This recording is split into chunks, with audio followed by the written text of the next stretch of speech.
The country is not out of the woods. The country is not out of the woods yet. Neither is the world. Overseas, the number of coronaviruses around the world is now closing in on a 2 million mark. And here in the United States, more than 580,000 cases, over 23,000 deaths. More than 44,000 people have recovered from the virus. And George, now officials from New York to California, they're talking about ways to try and reopen their communities, setting up a showdown with President Trump over who really gets to decide. We begin our coverage with Tom Yamas in Times Square with the latest. Good morning, Tom.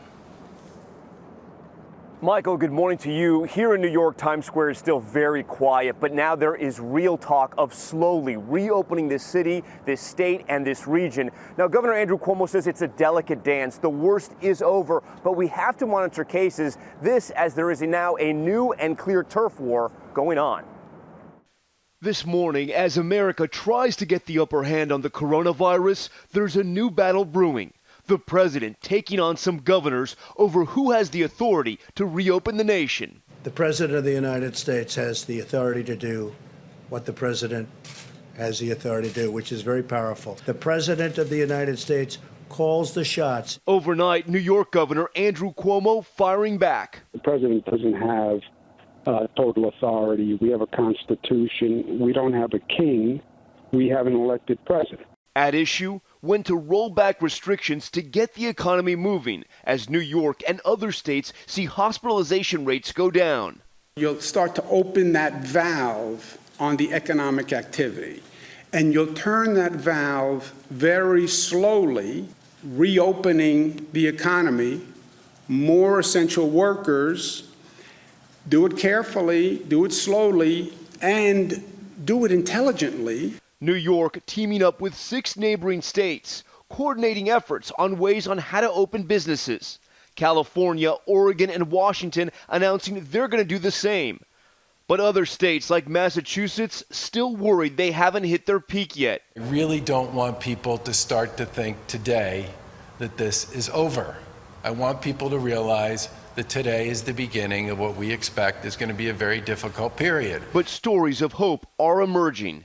66-year-old Charles Schlein, a doctor, becoming a patient himself after he was diagnosed with COVID-19 on March 10th. For 12 days, he says he lived with what felt like burning lungs before being hospitalized. He wasn't sure if he was going to make it. I got scared. It's like I thought, well, this could be it. I mean, this could lead to death pretty easily. And a Houston family of 7 has 2 family members battling the coronavirus under one roof. Mom Angelique Bartholomew and daughter Ania, who also suffers from asthma, quarantining away from the rest of the family after testing positive. They're now recovering. Since we tested positive, I'm pretty sure we both still had symptoms for a good, 3 to 5 days after that. 5 days just managing that with, Theraflu, Tylenol, vitamin C and stuff like that. Everybody's sectioned off in their individual spaces, and we started our family meetings and eating dinner FaceTime, which was pretty unique. Some of the ways so many families are living right now. So back to the issue of reopening some of the states and the country. What would that look like? Well, governors have hinted that they would ease some restrictions. They would expand the term essential businesses, but they would monitor infection rates, George, to make sure areas with less infections would obviously get more freedoms. George? Well, hey there, GMA fans. Robin Roberts here. Thanks for checking out our YouTube channel. Lots of great stuff here. So go on, click the subscribe button right over here to get more of awesome videos and content from GMA every day, anytime. We thank you for watching, and we'll see you in the morning on GMA.